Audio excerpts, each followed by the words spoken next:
यार दोस्तों, हम लेकर आ चुके हैं आप लोगों के लिए 20 मिनट में 50 शाम की बड़ी खबरें बताएंगे। आखिरकार दोस्तों, आज कैसे हमास ने इजराइल के ऊपर किए ताबड़तोड़ हमले से इजराइल बौखलाया। आखिरकार क्यों राहुल गांधी की तेलंगाना में इतनी बड़ी जीत हुई, केसीआर का पत्ता साफ, और क्यों आपको बताते चले बीजेपी ने 3 राज्यों में जीत हासिल करके भी हार गई। आखिरकार कैसे अब साउथ से बीजेपी का सुपड़ा साफ हो गया, और वहीं दूसरी तरफ ये भी बताएंगे कि हमास और इजराइल की जंग में क्यों पिस रहा है अमेरिका। तो तमाम खबरों के लिए फिलहाल अगर आपने अब तक चैनल सब्सक्राइब नहीं किया, जल्दी से कर लीजिए ताकि इस तरीके की खबरें मिलती रहें। पास में घंटी आएगी, उसको भी दबाइए ताकि अपडेट आपके पास पहुंचती रहे। आपको बताते चले फिलहाल हमास ने एक बार फिर से किया फिलिस्तीन इजराइल के ऊपर हमला, फिलिस्तीनियों का लिया बदला। आपको बताते चले लगातार जो है यहाँ पर हमास इजराइल के ऊपर हमले कर रहा है, क्योंकि इजराइल रुकने का नाम नहीं ले रहा है। इसीलिए कल बीते दिन आपको बताते चले इजराइल के हमास ने कई टैंकर उड़ा डाले, कई सैनिकों को मौत के घाट उतार दिया। आपको बताते चले हमास के इस खास करके हमले की बहुत तारीफ हो रही, क्योंकि उसने एक ही झटके में इजराइल के कई लोगों को ढेर कर डाला है। आपको बताते चले तेलंगाना की जीत से राहुल गांधी हुए गदगद, कांग्रेस को मिली तेलंगाना में सबसे बड़ी जीत। दरअसल 10 साल से सत्ता को संभाल रहे थे केसीआर, जब से तेलंगाना का वो हुआ था तब से कहीं ना कहीं केसीआर की ही सत्ता चल रही थी। यही नहीं, केसीआर की आंधी में, राहुल गांधी की आंधी में कहीं ना कहीं ओवैसी भी उड़ गए। जो ओवैसी राहुल गांधी को बड़बोला बनकर बार बार चैलेंज कर रहे थे कि हमें यहाँ हराकर बताओ, यहाँ आओ, ओवैसी का ही पत्ता कट गया। यही कारण है जो तेलंगाना में कांग्रेस की जीत के बहुत बड़े मायने 2024 में। बताएंगे तेलंगाना में आखिरकार ऐसा क्यों हो गया। आपको बताते चले फिलहाल 3 राज्यों में मिली जीत से बीजेपी हुई खुश। राजस्थान, छत्तीसगढ़ और मध्य प्रदेश में जो है बम्पर जीत। देखिए सिंपल सी बात, ये 3 राज्यों में कांग्रेस बीजेपी ने जीत हासिल कर ली है। लेकिन अगर एक पॉइंट ऑफ व्यू से देखा जाए तो फिलहाल यहाँ पर कहीं ना कहीं ज़्यादा चांसेस आने के बीजेपी के ही थे। राजस्थान का तो था ही हमें पता, हाँ, लेकिन मध्य प्रदेश चौंकाने वाला है, क्योंकि मध्य प्रदेश में लोगों को 100% यकीन था कि कांग्रेस की सरकार बनेगी, क्योंकि राजस्थान और छत्तीसगढ़ में तो 5-5 साल सरकार चला ली उन्होंने, और ज़्यादातर यही होता है कि 5 साल बाद सरकारें बदल जाती हैं, छत्तीसगढ़ में भी। और राजस्थान का तो रिवाज ही रहा है कि 5 साल सरकार चलती फिर दूसरे विपक्ष किया जाती है। लेकिन मध्य प्रदेश का रिजल्ट रहा वो चौंकाने वाला रहा। इसका सबसे बड़ा रीज़न है कमलनाथ। दोस्तों, कमलनाथ में एक ऑर्गेंट है, कमलनाथ जो है वो किसी की सुनते नहीं है। और राहुल गांधी ने सबसे बड़ी गलती यही की कि उन्होंने कमलनाथ पर भरोसा किया। यही नहीं, कमलनाथ 2 लोगों की बातें भी नहीं सुनते, बताया जाता है थोड़े ऐसे ही हैं बातचीत में भी। और इसका सबसे बड़ा फैक्ट है कि ये भी है कि कमलनाथ जो है दोस्तों, वो टिकट बंटवारे के टाइम पर सबसे कह रहे थे मैं क्या करूं, जाओ दिग्विजय सिंह से बात करो।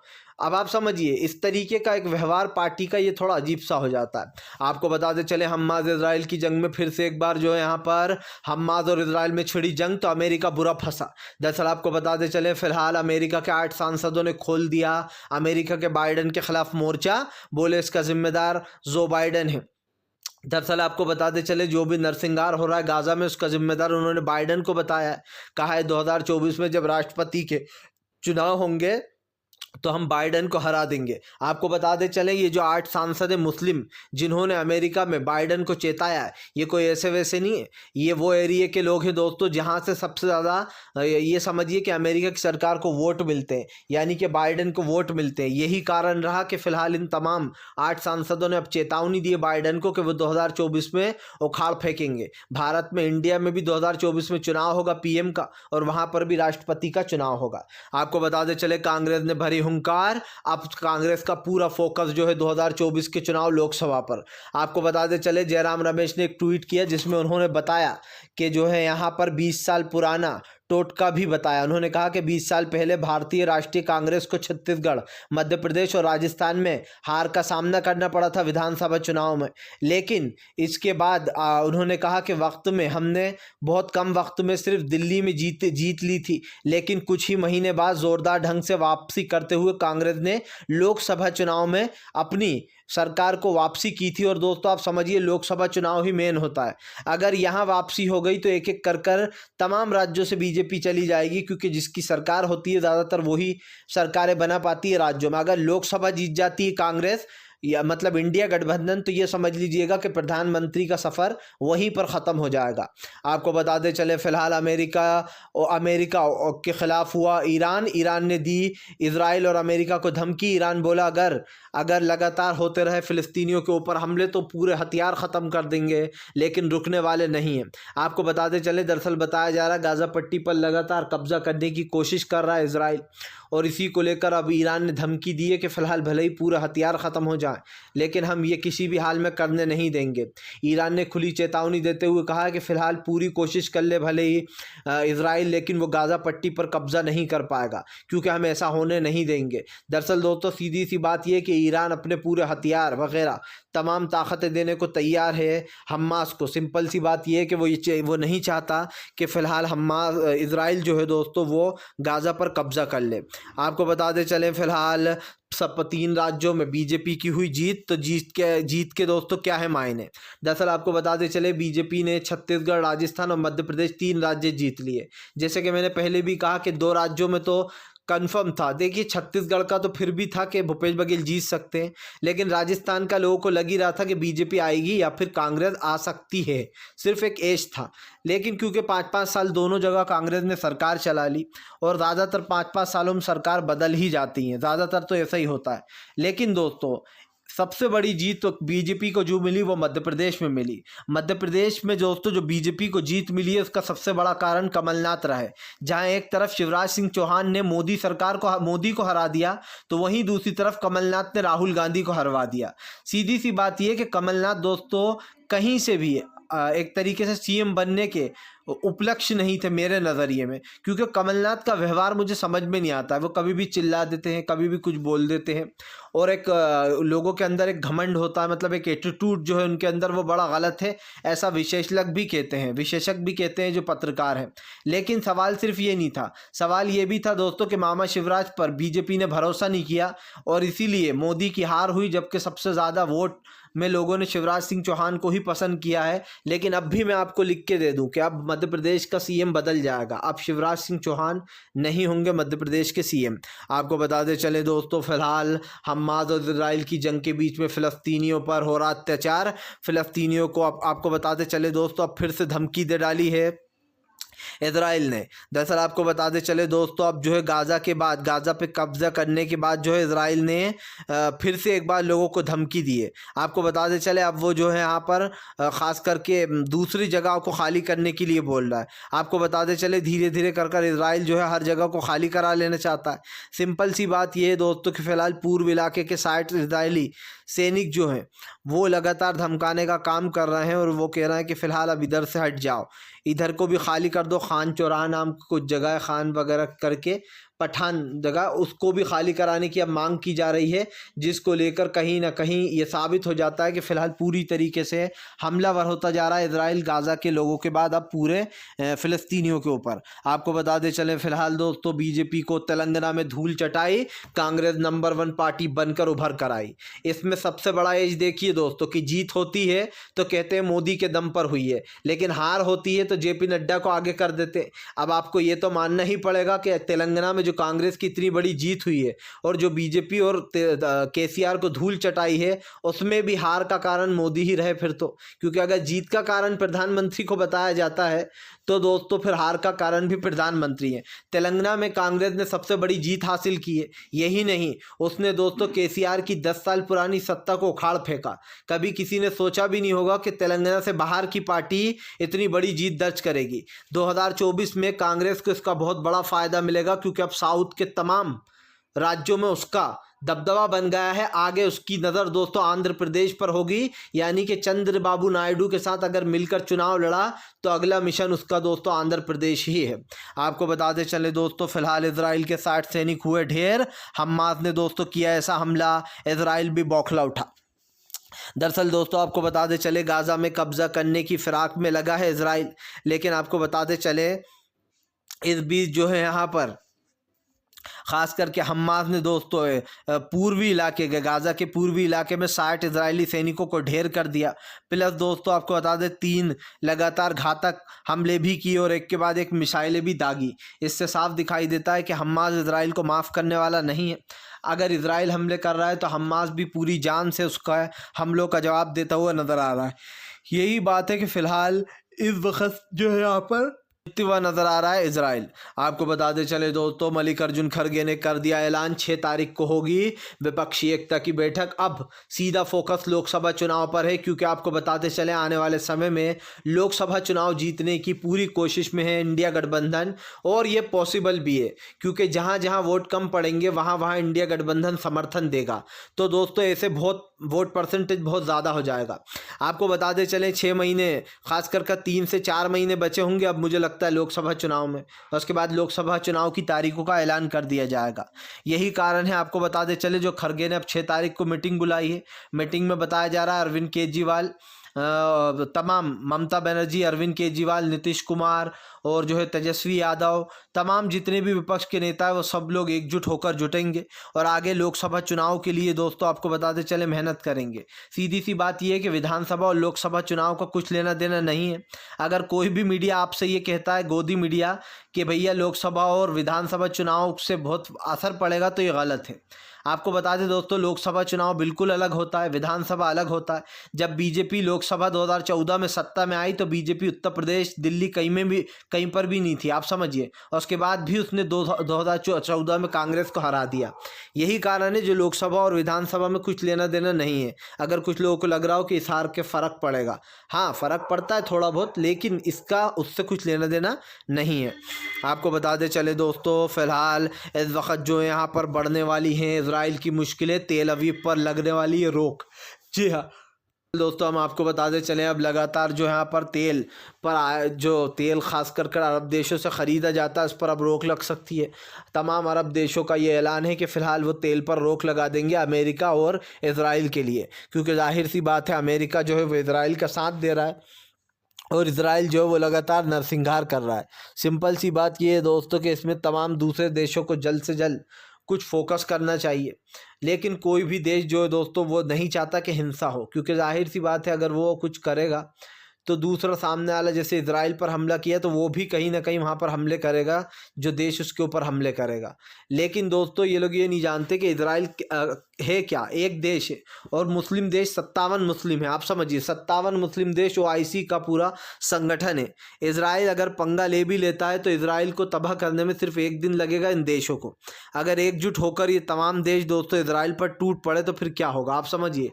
इजराइल इस वक्त की नज़ाकत को समझे, वरना ऐसा ना हो कि इजराइल पूरी तरीके से दोस्तों आने वाले समय में बर्बाद हो जाए। आपको बताते चले दोस्तों फिलहाल जल्दी ही होगा जो है यहाँ पर तेलंगाना में जश्न, राहुल गांधी, प्रियंका गांधी ने बदली बाजी। दरअसल दोस्तों आपको बताते चले फिलहाल राहुल गांधी और प्रियंका गांधी की मेहनत ने तेलंगाना का पूरा गेम ही बदल दिया। जो असदुद्दीन ओवैसी बार बार राहुल गांधी को चैलेंज करते थे, अब ओवैसी मुंह छुपाकर घूमेंगे, क्योंकि जाहिर सी बात है खुद का गढ़ तो बचा नहीं पाए। यही नहीं, तेलंगाना के KCR के सुर बदले बदले लग रहे थे, इंडिया गठबंधन का साथ छोड़कर बीजेपी के लिए प्रचार करने में लगे हुए थे और उनकी विचारधारा बीजेपी वाली होती जा रही थी। ऐसा हम नहीं कह रहा, विपक्ष कह रहा है, और उनकी इस हार के दोस्तों बड़े मायने निकाले जा रहे हैं।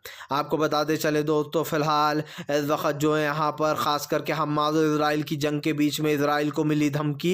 इजराइल को जो है यहाँ पर सीधी तरीके से ईरान ने चेता दिया है। ईरान ने कहा कि इजराइल ने ही लगातार मदद की है और ईरान की वजह ईरान ने ये भी कहा कि इजराइल और अमेरिका ये दोनों मिलकर जो है गाज़ा पर कब्जा करना चाहते हैं। आपको बताते चलें उन्होंने कहा कि फ़िलहाल वहाँ के लोगों के नरसंहार का जिम्मेदार जो बाइडन है, उसकी वजह से ही नरसंहार बढ़ता चला गया गाज़ा में और वहाँ के मासूम लोग दोस्तों मारे गए। फ़िलहाल तो ये है कि कमला हैरिस कहती हैं कि हम नहीं चाहते कि गाज़ा के लोग निकाले जाएं। अरे भैया निकाले जा रहे हैं, देख लो आप खुद आकर। आपको बताते चले फ़िलहाल इस वक्त जो है यहाँ पर दोस्तों आम आदमी पार्टी का चुनाव में बुरा हाल, आम आदमी पार्टी कहीं पर दिखाई नहीं दी, क्योंकि दोस्तों अगर देखा जाए तो आम आदमी पार्टी ने प्रचार भी नहीं किया, क्योंकि उसको शायद पता था कि उसके पास बड़े नेता है ही नहीं। संजय सिंह जेल में बंद है दोस्तों, ED के शिकंजे में है। मनीष सिसोदिया जो कि आम आदमी पार्टी के बड़े नेता है वो भी ED के शिकंजे में कई दिनों से। यही नहीं, जो सत्येंद्र जैन है स्वास्थ्य मंत्री, उनको भी बीजेपी ने ईडी के दबदबे में ले रखा है। तो आम आदमी पार्टी के जो बड़े नेता है वो तो जेलों में बंद है। ज़्यादातर प्रचार में हमें न राघव चड्ढा दिखाई दिए न आतिशी दिखाई दी। यही कारण है दोस्तों, जब आम आदमी पार्टी भी चाहती है कि इंडिया गठबंधन 2024 का चुनाव वो ज़ोरों शोरों से लड़े, क्योंकि इसका सबसे बड़ा रीज़न समझ लीजिए, इंडिया गठबंधन से दोस्तों बीजेपी को कहीं ना कहीं एक डर है। क्योंकि जाहिर सी बात है, जब इतने सारे गठबंधन दोस्तों अलायंस करेंगे तो ये भारी पड़ेगा बीजेपी के ऊपर, क्योंकि ये तमाम जो पार्टियां हैं ये बड़ी बड़ी पार्टियां हैं और बीजेपी के साथ कोई नहीं है। इसलिए बीजेपी को इस बात का डर है कि कहीं लोकसभा में खेल हो गया तो तमाम ये जो मेहनत कर रहे हैं प्रधानमंत्री, ये सब व्यस्त जाएगी। आपको बताते चले दोस्तों, फिलहाल इस बार जो है यहाँ पर बदलने वाला है पूरी तरीके से इतिहास, क्योंकि आपको बताते चले हमास सिखाएगा इजराइल को एक ऐसा सबक जिसके बाद इजराइल की हो जाएगी बोलती बंद। दरअसल आपको बताते चले हमास इजराइल की जंग में एक बात तो साफ हो चुकी है कि इजराइल लगातार लीक बनाए पीछे छड़ता जा रहा है और हमास जो है दोस्तों वो आगे बढ़ने की पूरी कोशिश में है। हमास ने अब कहीं ना कहीं इजराइल को चेता दिया है। हमास ने सीधी धमकी देते हुए कहा है कि वो इजराइल के इस हथकंडों का पूरा जवाब देगा। आपको बताते चले दोस्तों, हमास और इजराइल की इस जंग में एक चीज़ तो साफ हो गई है कि हमास के पास अब कोई रास्ता बचा नहीं है इजराइल से हमास से पंगा लेने का, इजराइल का, क्योंकि इजराइल पूरी तरीके से ख़त्म होता चला जा रहा है। और इजराइल की सबसे बड़ी हार का कारण आप देख लेना, उसका ये घमंड ही बनेगा, क्योंकि वो लगातार ताबड़तोड़ जो हमले कर रहा था उसके लिए अब प्लान भी तैयार कर चुका है जो है यहाँ पर हमास। आपको बताते चले दोस्तों, फिलहाल अखिलेश यादव को पंगा कांग्रेस से पड़ा भारी। अखिलेश बुरी तरीके से हारे, एक भी सीट मध्य प्रदेश में जीत नहीं पाए। दरअसल दोस्तों, अखिलेश यादव इस वक्त बहुत हवाओं में उड़ रहे थे, खास करके जब मध्य प्रदेश के चुनाव हो रहे थे वो बार बार कांग्रेस पर हमलावर हो रहे थे। लेकिन आपको बताते चले मध्य प्रदेश में कांग्रेस को एक भी अखिलेश यादव एक भी सीट नहीं जीते। इससे पता चल जाता है कि और उल्टा अखिलेश यादव ने यहाँ पर वोट कटवे की भूमिका निभाई। जी हाँ, जो आरोप दोस्तों ओवैसी पर लगते हैं कहीं ना कहीं, अब वो आरोप अखिलेश पर भी लगना चाहिए, क्योंकि अखिलेश ने कई सीटों पर जो है यहाँ पर वोट काटने का काम किया होगा कांग्रेस के। हालांकि हमें इतना फैक्ट अखिलेश का दिखाई नहीं देता है, अभी अखिलेश इतने बड़े नेता नहीं बने कि वो कांग्रेस के वोट काट पाएँ। लेकिन हाँ, थोड़ा बहुत नुकसान ज़रूर हुआ है। लेकिन अखिलेश के पास सीटें ही कितनी थी, 6-7 सीटों पर तो चुनाव लड़ रहे थे। और ऐसे में दोस्तों ये कहना गलत नहीं होगा कि फ़िलहाल अखिलेश यादव का कोई दबदबा नहीं है मध्य प्रदेश में। आपको बताते चले दोस्तों, फिलहाल अरब देश क्या इस जंग को रुकवाने के लिए लेंगे बड़ा फैसला। क्या अरब देश तय कर चुके हैं कि वो फ़िलहाल इजराइल को लगा देंगे पूरी तरीके से ठिकाने। दरअसल आपको बताते चले दोस्तों, इजराइल की ये हरकतें देखकर अरब देश काफ़ी ज़्यादा गुस्सा है। उनका कहना है कि इजराइल लगातार हमारे मुस्लिम भाइयों को मार रहा है और ये नरसंहार देखकर वो काफ़ी गुस्से में भी हैं। माना तो ये भी जा रहा है कि फ़िलहाल इस नरसंहार के बदले ज़बरदस्त तरीके से हमलावर हो गए। दरअसल दोस्तों, एक बात मैं आपको बता दूं, इन तमाम हथकंडों को अगर अपना भी लिया जाए और तमाम चीज़ों को देखा जाए तो फिलहाल बुरी तरीके से फंसता हुआ नज़र आ रहा है इजराइल, क्योंकि अरब देश तो उसका तेल बंद करेंगे ही, लेकिन जो खास करके उसके बिजनेस है वो ऑलरेडी दोस्तों चौपट हो चुके हैं। और साफ दिखाई दे रहा है दोस्तों कि फ़िलहाल इन तमाम झगड़ों में अब बुरी तरीके से फंसता हुआ नज़र आ रहा है इजराइल, क्योंकि उसने पंगा लेकर गलती कर दी और इस पंगे की सज़ा उसको ऐसे ही मिलेगी। आपको बताते चलें दोस्तों, फिलहाल प्रधानमंत्री नरेंद्र मोदी के ऊपर जमकर गरजे तेजस्वी यादव। तेजस्वी बोले, मीडिया कह रही है कि मोदी सरकार जीते। उन्होंने कहा तो फिर तेलंगाना में करारी जो हार हुई है उसका जिम्मेदार भी मोदी ही है, फिर तो ये हार भी मोदी की है। दरअसल दोस्तों, उनका ये कहना है कि जब जीत होती है किसी राज्य में तो उसका श्रेय लेने मोदी आ जाते हैं कि मेरी वजह से ये राज्य जीत गया, मोदी मैजिक। पूरी मीडिया को वो दे दिया जाता है कि मोदी सरकार की तारीफ करना। लेकिन जब कोई बड़ा राज्य कांग्रेस बीजेपी हारती है दोस्तों तो छुपा लिया जाता है, उसमें मोदी की हार नहीं बताई जाती कि मोदी सरकार की वजह से हम हारे हैं। यही कारण है, आपको याद होगा पिछली बार तेलंगाना में सबसे ज़्यादा सीटें लेकर आई थी वाईआरएस, उसके बाद दूसरे नंबर की पार्टी बनी थी बीजेपी। मतलब बीजेपी ने उस वक्त अच्छी खासी सीटें हासिल कर ली थी और कांग्रेस का तो कहीं पता ही नहीं था, बहुत कम पर थी वो। लेकिन अब की बार आप देखिए कि कांग्रेस ने ऐसा जादू चलाया कि वो नंबर 1 पार्टी बनकर सत्ता में आ गई पूर्ण बहुमत के साथ, भारी बहुमत कह सकते हैं इसको। अब प्रधानमंत्री की ये बड़ी हार हुई, लेकिन कोई भी मीडिया वाला ये नहीं बता रहा कि तेलंगाना में प्रधानमंत्री की वजह से हम हार गए। सिर्फ ये कहना कि देखो 3 राज्यों में प्रधानमंत्री की वजह से हम जीत गए, इसका सवाल उठाया है तेजस्वी यादव ने। तेजस्वी बेसिकली ये कहने की कोशिश कर रहे हैं कि जीत और हार तो वहीं के मुख्यमंत्रियों की वजह से होती है, इसमें प्रधानमंत्री का कुछ लेना देना नहीं है दोस्तों, क्योंकि अगर मध्य प्रदेश का रिजल्ट उठाएं तो मामा शिवराज की वजह से ही भारी बहुमत मिला है, ना कि प्रधानमंत्री की वजह से। फिलहाल दोस्तों अगर आपको हमारा वीडियो अच्छा लगता है तो कृपया लाइक करें और चैनल सब्सक्राइब करके घंटी को ज़रूर